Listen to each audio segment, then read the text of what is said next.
Pada kesempatan kali ini, Jagotrik akan membagikan latihan tes SKB untuk semua jenis formasi guru ya. Karena yang dibahas adalah kompetensi pedagogik khususnya pada materi penelitian tindakan kelas atau disebut dengan PTK. Ini adalah video ke-21 kita, yaitu SKB bagian yang ke-7 dengan dilengkapi pembahasan lengkap dari kami. Langsung saja kita masuk di soal yang pertama.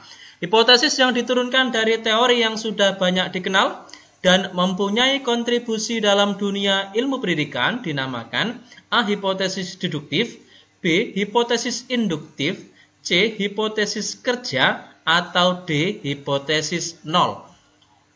Kita akan bahas di sini secara lengkap bersama Jagotrik, dimulai dari pilihan jawaban yang A. Untuk pilihan jawaban yang A adalah hipotesis deduktif. Hipotesis deduktif merupakan hipotesa yang diturunkan berdasarkan teori ilmiah yang sudah ada. Artinya, hipotesis yang diturunkan dari teori yang sudah banyak dikenal. Berarti jelas di sini kalau sudah ada informasi tentang ini, kita sudah bisa menentukan bahwasanya jawabannya adalah pilihan jawaban yang A, gitu ya.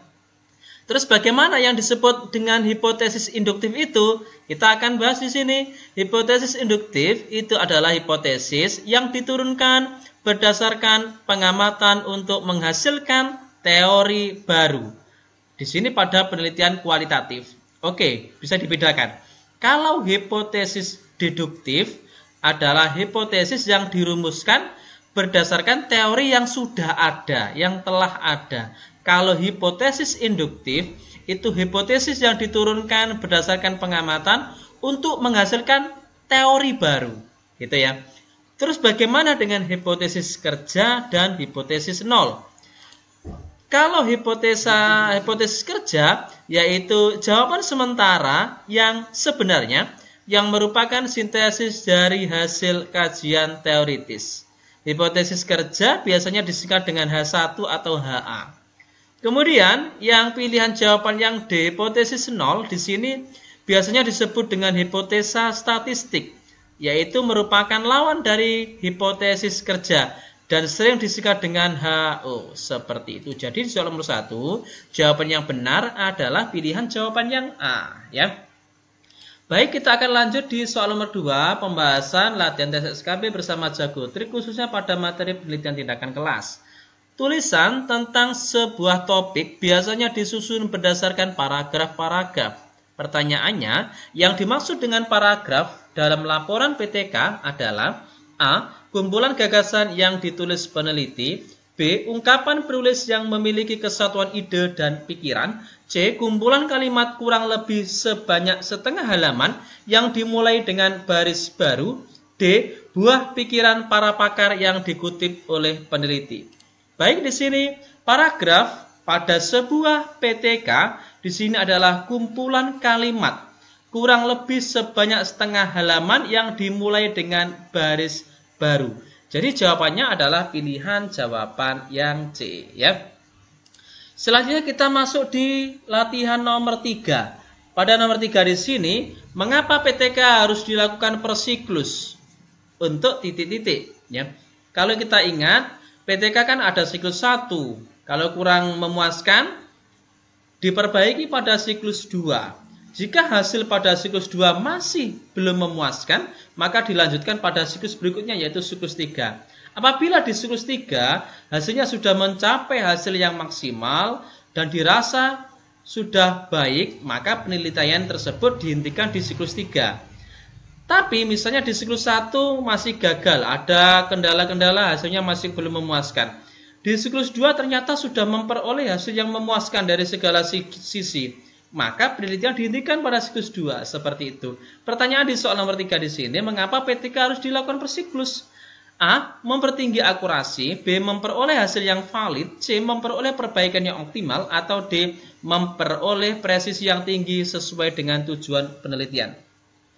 Di sini, PTK dilakukan per siklus karena upaya perbaikan oleh guru harus dilakukan secara terus-menerus sampai terjadi perbaikan pembelajaran yang benar-benar sudah optimal, yaitu untuk memperoleh perbaikan yang optimal, memperoleh hasil yang bagus, yang memuaskan. Jadi jawabannya adalah pilihan jawaban yang C. Selanjutnya di soal nomor 4, secara spesifik laporan PTK memuat tentang A. Temuan penelitian, B. Kesimpulan hasil penelitian, C. Rekomendasi, D. Saran-saran perbaikan pembelajaran.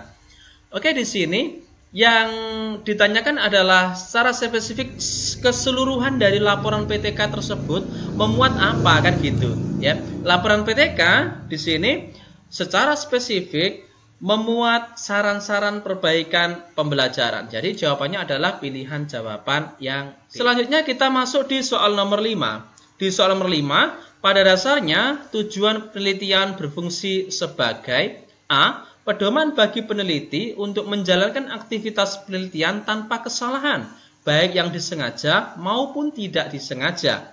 B. Arah petunjuk atau pengontrol yang memandu agar seluruh tahapan aktivitas penelitian yang akan dilakukan tidak menyimpang. C. Alat kontrol bagi pemberi dana agar aktivitas penelitian dilakukan sesuai dengan jangka waktu dan dana yang telah ditetapkan. D. Acuan bagi peneliti lain untuk melihat sampai sejauh mana aktivitas penelitian dilakukan di tempat yang telah ditentukan. Yang ditanyakan adalah tujuan penelitian di sini fungsinya untuk apa, kan gitu. Tujuan penelitian di sini berfungsi sebagai petunjuk atau kontrol yang diperlukan untuk memastikan bahwasanya aktivitas-aktivitas yang dilakukan tanpa ada penyimpangan. Jadi jawabannya adalah pilihan jawaban yang B, sebagai arah petunjuk atau pengontrol yang memandu agar seluruh tahapan dalam penelitian tersebut yang tidak dilakukan secara menyimpang, gitu ya. Selanjutnya kita masuk di soal nomor 6 ya.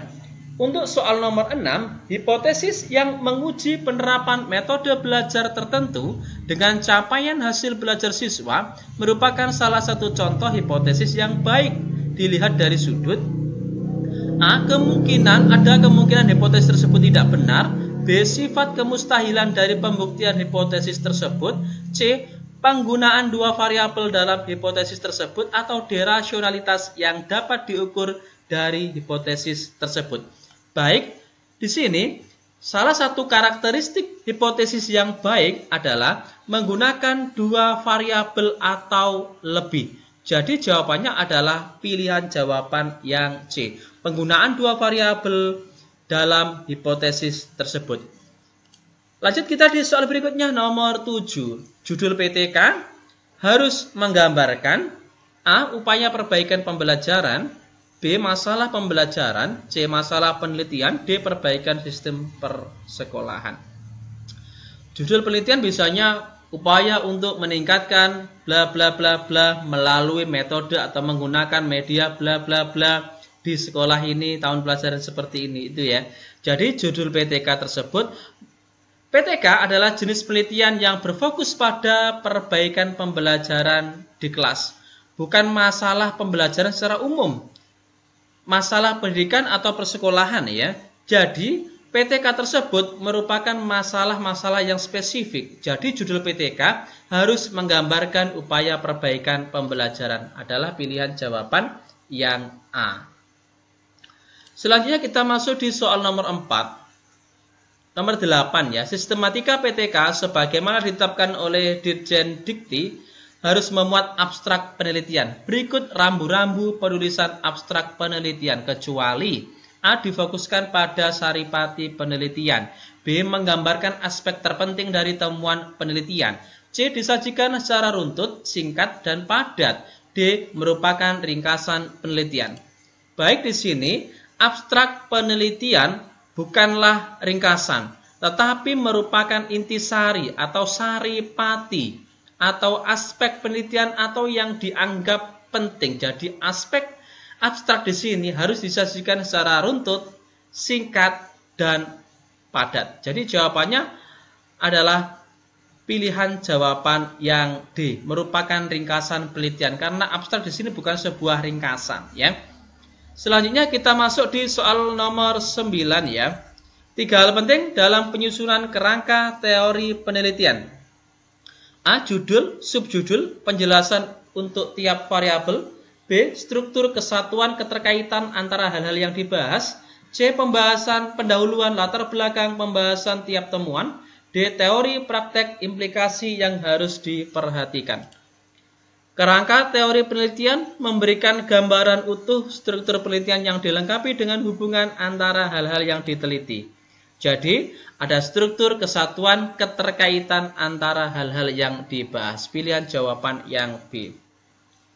Lanjut kita di soal nomor 10. Bagian dari proposal penelitian yang berisi temuan-temuan penelitian yang berkaitan dengan masalah atau variabel penelitian yang pernah dilakukan oleh peneliti-peneliti sebelumnya adalah A. Bab latar belakang, B. Bab tinjauan pustaka, C. Bab metode penelitian, atau D. Bab hasil dan pembahasan. Kata kunci dari soal nomor 10 di sini adalah pernah dilakukan oleh peneliti-peneliti sebelumnya. Hal tersebut berarti berada pada bab tinjauan pustaka.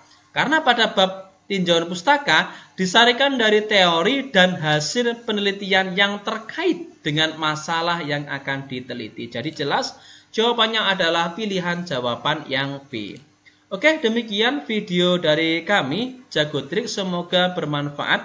Jangan lupa like dan subscribe. Bagikan jika dirasa video ini bisa bermanfaat bagi orang lain. Terima kasih.